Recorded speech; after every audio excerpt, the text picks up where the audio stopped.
కేసీఆర్ గారితో కానీ కేటీఆర్ గారితో కానీ హరీష్ రావు గారితో కానీ నా భర్త కానీ నేను కానీ ఏమన్నా ఫేవర్ తీసుకుని ఉంటే చెప్పండి, దమ్ముంటే చెప్పండి. ఊరుకుంటుంటే తమాషాలు చేస్తున్నారు. మీరు వెకిలి ప్రయత్నాలు మానుకోండి. నేను మీ మీద చేసినటువంటి ఆరోపణలకు మీకు దమ్ముంటే, సిగ్గుంటే, ప్రజాస్వామ్యంలో ప్రజల మధ్యలో ఉండాలనుకుంటే జవాబు చెప్పండి.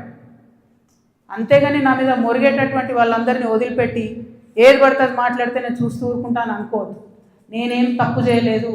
బీఆర్ఎస్ ఉన్నటువంటి అధికారంలో ఉన్నటువంటి 10 సంవత్సరాలలో ప్రభుత్వం నుండి నేను ₹1 కూడా లాభం పొందలేదు. మీరు చేసినటువంటి అక్రమాలన్నీ నా మీద ఆపాదిద్దామని చూసుకుంటే నేను ఊరుకునే వ్యక్తిని కాదు. నీతి నిజాయితీ నా వైపు ఉంది కాబట్టి నేను ఇలా ధైర్యంగా కుండబద్దలు కొట్టినట్టు ఎక్కడికి పోయినా మాట్లాడుతున్నా. నాకు ఎవరితో అండర్స్టాండింగ్ లేదు, ఎవరితో వ్యాపారం లేదు. నా భర్త ఎప్పుడైతే టీఆర్ఎస్ అధికారంలోకి వచ్చిందో నేను నా భర్త ఒకటే విషయం అనుకున్నాం. అమెరికా నుండి 2004లో మేము వస్తే నేను ఉద్యమంలో ఉన్నా, ఆయన వ్యాపారంలో ఉన్నాడు. ఇల్లు గడవాలి కదా. మీ లెక్క మంది మీద వాడు దోసుకోలే. నేను ఎప్పుడు మీ లెక్క నేను ఎవరిని వాడి వసూలు చేసుకొని ఉద్యమాలు నడపలేను. సమయం సందర్భం వచ్చినప్పుడు నా నగలు కుదబెట్టి బతుకమ్మ చేసిన నేను. అందుకే ఇంత పౌరుషం నాకు. ఉద్యమంలో మీరు ఎవరెవరి దగ్గర దోసుకున్నారు, ఏ స్టూడియోల దగ్గర పోయి ధర్నాలు చేసి వాళ్ళతో కాంప్రమైజ్ అయిండు, అన్నీ తెలుసు సంగతులు. చెప్పలేదు, ఎందుకంటే సిగ్గుపోతుంది తెలంగాణ వాళ్ళదని. నవ్వేటోళ్ళ ముందట జారిపడొద్దు అన్నారు కాబట్టి చెప్పలేదు. మీరు ఊరికే తమాషాలు చేసి నాతో పెట్టుకుంటే మాత్రం మామూలు చిట్టా లేదు నా దగ్గర. ఇవాళ నేను ఫస్ట్ టీ న్యూస్కి లీగల్ నోటీస్ పంపిస్తా ఉన్నా. నా భర్త పేరు పెట్టి కృష్ణారావు అనేటటువంటి ఎమ్మెల్యే గారు ఏదైతే ప్రెస్ మీట్ పెట్టినరో, మీరేమన్నా ఆల్తు ఫాల్తు social media channel T News అంటే? శాటిలైట్ ఛానల్, మీరు ఒక పార్టీని రిప్రజెంట్ చేసే ఛానల్, కనీసం వెరిఫై చేసుకోరా? ఏది పడితే అది వేసేసుడేనా? వేరే వాళ్ళది వేస్తే వాళ్ళు ఊరుకున్నారేమో, నేను ఊరుకునేదాన్ని కాదు, ముందే చెప్తున్నాను. టీ న్యూస్కి లీగల్ నోటీస్ ఇస్తున్నాం. 1 వీక్లో పబ్లిక్ అపాలజీ చెప్పాలి బిడ్డ, పబ్లిక్ అపాలజీ. కోర్టుకి ఈడుస్తాం ఏమనుకుంటున్నారు. తర్వాత ఏలేటి మహేశ్వర్ రెడ్డి గారు, వీరికి కూడా నోటీస్ ఇస్తున్నాం, లీగల్ నోటీసు. 1 వీక్లో మీరు కూడా తప్పుడు సమాచారాన్ని ప్రజలకు ఇచ్చినందుకు నా భర్త గారికి, నా యొక్క పరపతిని దెబ్బతీసే ప్రయత్నం చేసినందుకు నాకు పబ్లిక్ అపాలజీ చెప్పాలని మహేశ్వర్ రెడ్డి గారిని కూడా డిమాండ్ చేస్తూ ఉన్నాను. అట్లానే మాధవర్ కృష్ణారావు గారిని మీరు కూడా 1 వీక్ లోపల అపాలజీ చెప్పాలి, లేకపోతే కోర్టుకి ఈడుస్తాం, కోర్టు నుండి క్షమాపణ చెప్పిస్తాం. ఇది నాకు సంబంధం లేని వ్యక్తులు. నేను జాగృతి జనంబాట కార్యక్రమంలో పోతూ ఉంటే సడన్గా సోషల్ మీడియాలో ప్రచారం ప్రారంభమవుతుంది. వెంటనే ఏలేటి మహేశ్వర్ రెడ్డి గారు బీజేపీ ఫ్లోర్ లీడర్, ఆయనకి ఏం పనో నాకు అర్థం కాదు, ఆయనకు నాతోనేముందో అర్థం కాదు, నన్నంటే పొలిటికల్గా ఆయనకి ఏం లాభం వస్తుందో నాకు అర్థం కాదు. ఆయన బయటకు వచ్చి సీరియస్గా ప్రెస్ మీట్ పెట్టిండు. ఓకే, ఏం పెడతాడు ప్రెస్ మీటు? ఒక ఫోటో ఉన్న కాపీ తీసుకొని నా భర్తది, దాంట్లో ఏవి రెడ్డి గారి పేరు ఉంది, అది చూపించుకుంటే ఇగో వీళ్ళకి వ్యాపారాలు ఉన్నాయని చెప్తుంటాడు. అసలు ఆయనకి ఏం సంబంధం? అది ఏమన్నా పొలిటికల్ ఇష్యూవా? ఎందుకు మాట్లాడిండు? ఓకే, అంటే దీని వెనుక ఉన్న స్ట్రాటజీ చేసేసి తెలంగాణ ప్రజలు అర్థం చేసుకోవాలి. హరీష్ రావు గారు, బీఆర్ఎస్ పార్టీ ఏదైతే నా మీద దుష్ప్రచారం చేయాలనుకుంటున్నారో అది ఏలేటి మహేశ్వర్ రెడ్డి గారి నోటి నుండి వస్తుంది, బీఆర్ఎస్ పేడ్ సోషల్ మీడియా నోటి నుండి వస్తుంది, ఆ తర్వాత కృష్ణారావు గారు లాంటి ఎమ్మెల్యేల నోటి నుండి వస్తుంది. అంటే వీళ్ళందరూ ఒక స్ట్రాటజికల్గా ఏంటంటే ఆడపిల్ల బయట తిరుగుతుంది, ఈమెకు అన్ని విషయాలు అర్థమవుతున్నాయి, ప్రజలు వచ్చి చెప్పుకుంటున్నారు, బాధితులు వచ్చి చెప్పుకుంటున్నారు, ఈమె ఇంకా చెప్తే భయం అవుతుంది, మాకు ఇబ్బంది అవుతుంది అని చెప్తున్నారు. నేను మీలాగా పారిపోయే పిరికిపందని కాదు. మీరు ఏదైతే నా భర్త ఫోటో చూపించి మాట్లాడుతున్నారో ఆ ల్యాండ్కి సంబంధించి ప్రతి ఒక్క విషయాన్ని ఇవాళ నేను తీసుకొని వచ్చిన. ఇవాళ నేను ఎట్లా ట్రాన్స్పరెంట్గా క్లారిటీ ఇస్తున్నానో నేను చేసే ఆరోపణల మీద మీరు కూడా అట్లనే క్లారిటీ ఇవ్వాలని చెప్పి నేను డిమాండ్ చేస్తూ ఉన్నాను. ముందుగా మీరు ఏదైతే కాపీ చూపిస్తున్నారో మా హస్బెండ్ది ఏవి రెడ్డి గారిది ఉన్నటువంటిది, అది 2 సర్వే నంబర్లకు సంబంధించినటువంటి ల్యాండ్.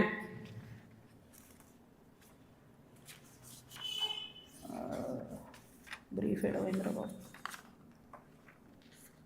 ఇది అదేంటంటే 2010/2 2010/3 అనేటటువంటి భూమి దీనికి 1975 నుండి కూడా ఈ భూమికి కంప్లీట్గా పట్టాలు ఉన్నాయి, దానికి పాస్బుక్లు ఉన్నాయి, కంప్లీట్గా ఇది ప్రైవేట్ ల్యాండ్. ఈ ప్రైవేట్ ల్యాండ్లో 4 వ్యక్తులు, 4 కొడుకులు, వాళ్ళకి మనిషి 4 ఎకరాలు వచ్చినాయి. ఈ మనిషి 4 ఎకరాలు వచ్చినటువంటి ఈ భూమిని అక్కడ ఒక కంపెనీ ఉంది, టేకంషా అనే కంపెనీ. ఆ టేకంషా అనే కంపెనీకి 37 ఎకరాలు ప్రభుత్వము అమ్మింది ల్యాండ్ ఒకప్పుడు. వాడేం చేసిండు, ఆ అమ్మిన ల్యాండ్తో పాటు ఈ ప్రైవేట్ వాళ్ళ భూమి కూడా లోపలేసుకొని కాంపౌండ్ వాళ్ళు పెట్టుకున్నాడు. ఈ ప్రైవేట్ వాళ్ళంతా కాంపౌండ్ వాళ్ళకి పోయింది కాబట్టి వాళ్ళంతా ఈ రియల్ ఎస్టేట్ వ్యాపారంలో ఉన్నటువంటి మా హస్బెండ్ ఇంకా కొంతమంది దగ్గరకు వచ్చారు. ఈ 16 ఎకరాల భూమికి దాదాపు ఒక 20 మంది ఆ భూమిలో ఉన్నారు. అందులో మా భర్త కంపెనీ కూడా ఒకటి. ఇది మొత్తం ప్రైవేట్ ల్యాండ్ మాది, నువ్వెట్లా కాంపౌండ్ లోపల పెట్టుకుంటావు అని చెప్పి ఒక 9 ఏళ్ళు నడిచినట్టుంది ఈ డిస్ప్యూట్ నాకు తెలిసి. ఇది మా ల్యాండ్ అని వీళ్ళు, కాదని వాళ్ళు. ఫైనల్గా 2019లో లోక్ అదాలత్లో, ఇగో ఇది బీఆర్ఎస్ గవర్నమెంట్ ఇచ్చిన పాస్బుక్, అది ప్రైవేట్ ల్యాండ్ అని చెప్పి ఫైనల్గా లోక్ అదాలత్లో 2019లో ఈ టేకంషా అనే కంపెనీ ఈ 16 ఎకరాల ప్రైవేట్ పట్టా వీళ్ళందరూ కూడా కాంప్రమైజ్ అయింది. 2019లో ఎప్పుడైతే కాంప్రమైజ్ అయినరో ఆనాడే ఆ ల్యాండ్తో నాకు కానీ నా భర్తకు కానీ ఏం సంబంధం లేదు.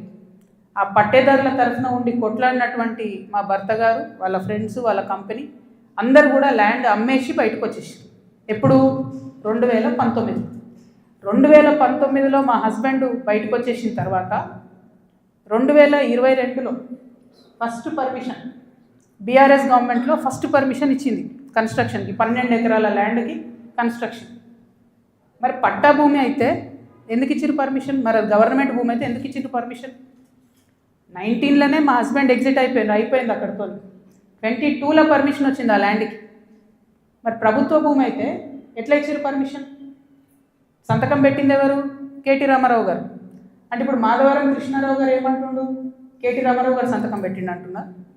కేటీ రామారావు గారు సంతకం తప్పంటుండా? ప్రభుత్వ భూమిని కేటీఆర్ గారు సంతకం పెట్టి ఇచ్చిండు అంటురా? ఏమంటుండ్రు? ఆ విషయం ప్రజలకు చెప్పాలి ఫస్ట్.